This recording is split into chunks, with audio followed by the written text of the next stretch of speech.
नमस्कार दोस्तों। दोस्तों हमारा भारत का संविधान दुनिया का सबसे अनोखा और अलग संविधान है और इसके पीछे भी कारण है कि हमारे संविधान की कुछ ऐसी विशेषताएं हैं, कुछ ऐसे फीचर्स हैं जो उसको पूरी दुनिया से अलग करते हैं। तो इस वीडियो में आज हम उसी में से एक महत्वपूर्ण जो फीचर है वो ये है कि हमारा जो इंडियन कॉन्स्टिट्यूशन है वो दुनिया का सबसे लेंथीएस्ट रिटन कॉन्स्टिट्यूशन है। तो इस वीडियो में आज हम इसी बात को समझेंगे कि आखिर हमारा कॉन्स्टिट्यूशन इतना लेंदी क्यों है।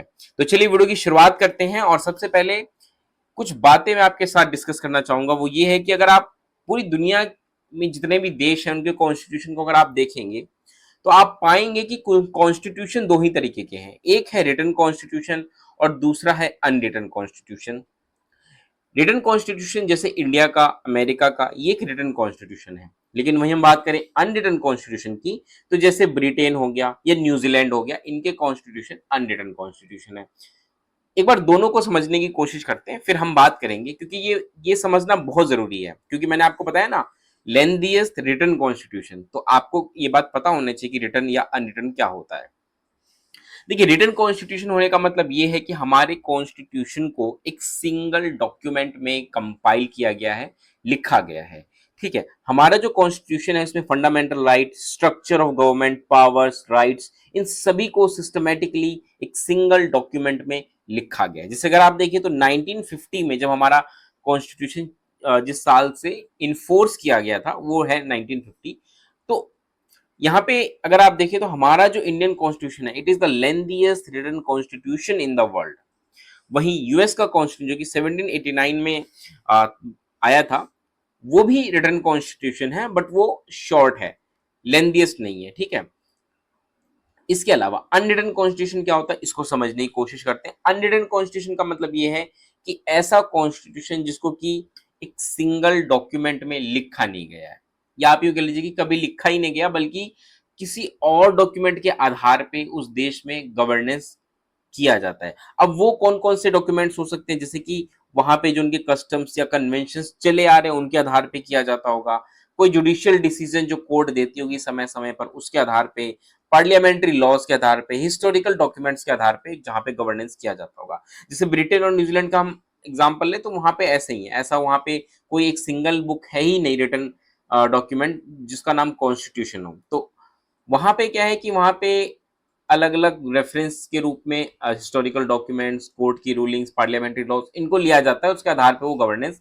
करते हैं। जैसे मैं अगर आपको कुछ एग्जांपल दूं, जैसे ब्रिटेन का हम अच्छे से ब्रिटेन को समझते हैं जैसे एग्जांपल लेकर के, तो मैंने जैसे बताया कि ब्रिटेन में कोई भी एक सिंगल कोडिफाइड डॉक्यूमेंट है नहीं जिसको कि कॉन्स्टिट्यूशन कहा जाता है, वो है ही नहीं। तो वहां पे वो लोग क्या करते हैं, वो जैसे मैं यहाँ पे कुछ डॉक्यूमेंट बता रहा हूँ, जैसे हिस्टोरिकल डॉक्यूमेंट में आप ले सकते हैं मैग्ना कार्टा जो कि 1215 में लिखा गया था, उसको इस्तेमाल करते हैं। बिल ऑफ राइट्स 1689 में लिखा गया था, तैयार हुआ था, उसको वो इस्तेमाल करते हैं।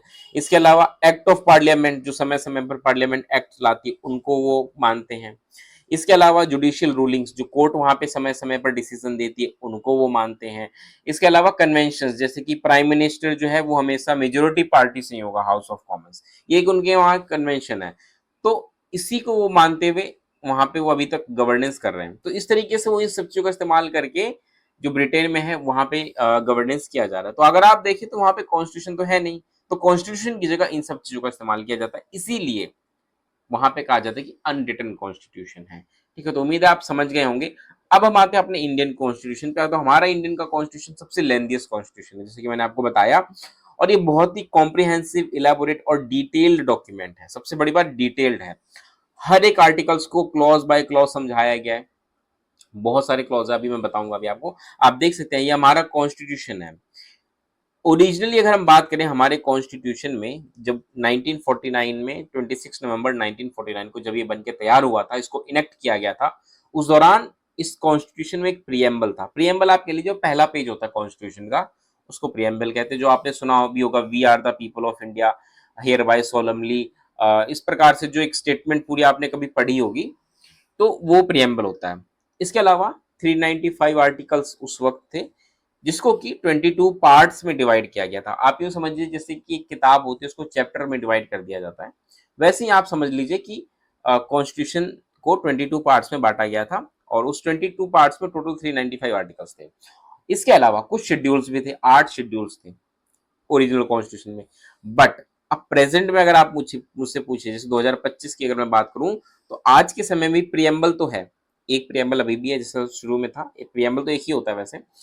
इसके अलावा 448 आर्टिकल्स हैं जिसको कि 25 पार्ट्स में डिवाइड किया गया। यानी कि अगर आप देखें तो पहले 22 पार्ट्स थे, अब 3 पार्ट्स और ऐड हो गए हैं। वहीं अगर आप देखें कि आर्टिकल्स पहले 395 थे, अब 448 आर्टिकल्स जो है वो हो चुके हैं, यानी कि इसमें भी बढ़ोतरी हुई है। वहीं शेड्यूल की अगर हम बात करें तो पहले 8 थी और अब 12 शेड्यूल हुए यहाँ पे। एक चीज बात ध्यान समझिए कि देखिए यहाँ पे जो नंबर लिखा ना 448 आर्टिकल्स, अगर आप देखें, अगर आप गूगल पे भी सर्च करेंगे तो हो सकता है कि आपको नंबर अलग दिखाएगा, कहीं पे 470 दिखाएगा, या जैसे आपकी बुक में भी 470 लिखा है।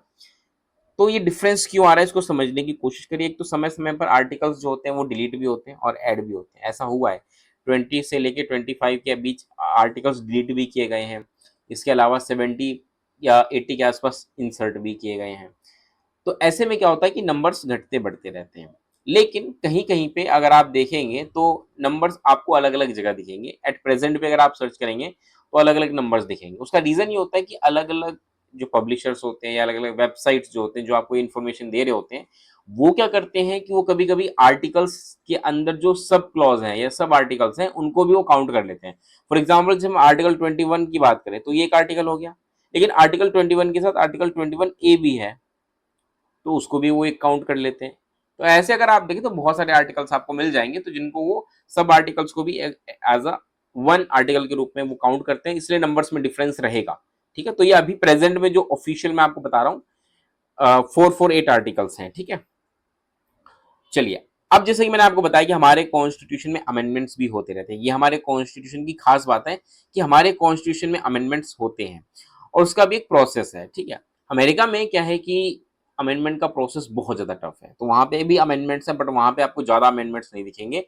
इंडिया में काफी अमेंडमेंट्स हुए हैं, आई थिंक 130 के आसपास। अभी रिसेंट में एक अमेंडमेंट एक्ट लाया जा रहा है जिसमें कि मिनिस्टर्स को रिमूव करने की बात कही जा रही है if they have found guilty और they have been accused for crime, मतलब कुछ इस तरीके से वो करने की कोशिश कर रहे हैं। तो हमारे कॉन्स्टिट्यूशन की अगर बात करें तो 1951 से लेकर, क्योंकि 26 जनवरी 1950 में लागू हो गया था और 1951 में पहला अमेंडमेंट हुआ था, तो 1951 से लेकर अभी तक अगर आप देखें तो बहुत सारे आर्टिकल्स को डिलीट किया गया। अबाउट 20 आर्टिकल्स मैंने कहा ना डिलीट किया गया है। इसके अलावा पार्ट 7, देखिए ध्यान से, ये पार्ट 7 इसका संबंध था पार्ट B करके एक स्टेट्स हुआ करते थे, मैं आपको आगे डिटेल में पढ़ाऊंगा। स्टेट्स हुआ करते थे, स्टेट्स की कैटेगरी हुआ करती थी, part A, part B, part C, कुछ तरीके से हुआ करते थे। तो पार्ट B स्टेट्स थे, उनको डिलीट कर दिया गया पार्ट 7 के माध्यम से। इसके अलावा लगभग 70 के आसपास आर्टिकल्स ऐड किए गए हैं, 4 पार्ट्स, जिसमें कि 6A, 9A, 9B, और अगर आप देखें तो ये 14A, इन सारे पार्ट्स को जो है वो ऐड किया गया। इसके अलावा 4 शेड्यूल, शेड्यूल 9, शेड्यूल 10, 11 एंड 12, इन सारे शेड्यूल को एड्स किया गया। तो ये सब तो मैं चेंजेस बता रहा हूँ कि इतना कुछ चेंज हुआ है। इसके अलावा अगर देखिए कि दुनिया में ऐसा भी कोई कॉन्स्टिट्यूशन नहीं इसमें इतने सारे आर्टिकल्स और शेड्यूल हो, तो हमारा कॉन्स्टिट्यूशन काफी बड़ा है बिकॉज इतने सारे इसमें आर्टिकल्स हैं, शेड्यूल्स हैं। ठीक है, तो इस वजह से हमारा जो कॉन्स्टिट्यूशन है वो काफी बड़ा हो गया। अब सवाल उठता है कि भाई इतना बड़ा हुआ क्यों, अमेरिका की तरह छोटा भी तो हो सकता था। आपको पता होगा अमेरिका कॉन्स्टिट्यूशन 4 महीने में लिखा गया था और हमारा कॉन्स्टिट्यूशन लिखने में 2 साल 11 माह 18 दिन लगे थे।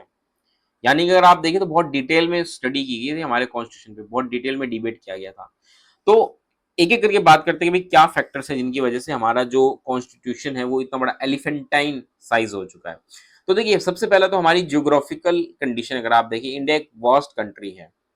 ठीक है, अगर आप देखिए जियोग्राफिकली तो बहुत बड़ी कंट्री है हमारी, तो इस हिसाब से देखें तो हमारे यहाँ पॉपुलेशन भी बहुत है। प्रेजेंट में अगर बात करें 1.4 बिलियन पीपल्स हैं हमारे यहाँ, और इसके साथ साथ इन सब में डाइवर्सिटी भी है, रिलीजियस डाइवर्सिटी है, कल्चरल डाइवर्सिटी है। ठीक है, इसके अलावा अगर आप देखें तो सोशल डाइवर्सिटी है, इकोनॉमिक डाइवर्सिटी है, बहुत सारी डाइवर्सिटी है। और डाइवर्सिटी है तो सबकी अपनी अपनी नीड्स होती हैं, और अगर सभी की नीड्स हैं तो सबकी नीड्स को कौन पूरा करेगा, हमारा कॉन्स्टिट्यूशन पूरा करेगा। तो हर एक व्यक्ति की अपेक्षाओं को, इच्छाओं को, उनकी जरूरतों को ध्यान में रख करके हमारे कॉन्स्टिट्यूशन में सभी के लिए जगह रखी गई है। चाहे वो स्पेशल प्रोविजन हो बैकवर्ड क्लास के लिए, चाहे वो स्पेशल प्रोविजन हो कुछ स्पेशल स्टेट्स के लिए, ठीक है। ये सभी का ध्यान रखा गया है, चाहे वो माइनॉरिटी के लिए हो, माइनॉरिटी के सेफ गार्डिंग की बात हो, उनके इंस्टीट्यूशन की बात हो, रिलीजियस इंस्टीट्यूशन की बात हो, सभी का ध्यान रखा गया है। तो इसीलिए अगर आप देखें तो बहुत बड़ा साइज हमारे कॉन्स्टिट्यूशन का बना। अगला रीजन है हिस्टोरिकल फैक्टर। हमारा जो कॉन्स्टिट्यूशन है उसको एक तरीके से कार्बन कॉपी कहा जाता है गवर्नमेंट ऑफ इंडिया एक्ट 1935। जब हम क्रिटिसिज्म पढ़ेंगे तो वहां देखेंगे कि लोग क्रिटिसाइज करते हैं कि हमारा जो कॉन्स्टिट्यूशन है वो एक तरीके से कार्बन कॉपी है government of India act of 1935। Carbon copy मतलब बहुत सारे प्रोविजंस वहां से लिए गए हैं, और ये सही बात भी है। अब क्योंकि गवर्नमेंट ऑफ इंडिया एक्ट 1935 ये अपने आप में काफी बड़ा साइज था, बहुत बल्कि डॉक्यूमेंट था, और इसमें से काफी कुछ लिया गया, तो ऑटोमेटिकली उसका रिफ्लेक्शन हमें देखने को मिलता है हमारे कॉन्स्टिट्यूशन में भी। इन्फ्लुएंस है हमारे कॉन्स्टिट्यूशन में गवर्नमेंट ऑफ इंडिया 1935 का, इस वजह से वो काफी बल्कि भी है। अगला, single constitution for both state, centre and state. हमारा जो कॉन्स्टिट्यूशन है ना वो एक सिंगल डॉक्यूमेंट है, पहली बात तो ये। और इसी कॉन्स्टिट्यूशन में सेंटर के लिए भी प्रोविजंस हैं, इसी कॉन्स्टिट्यूशन में सारे स्टेट्स के लिए भी प्रोविजंस हैं।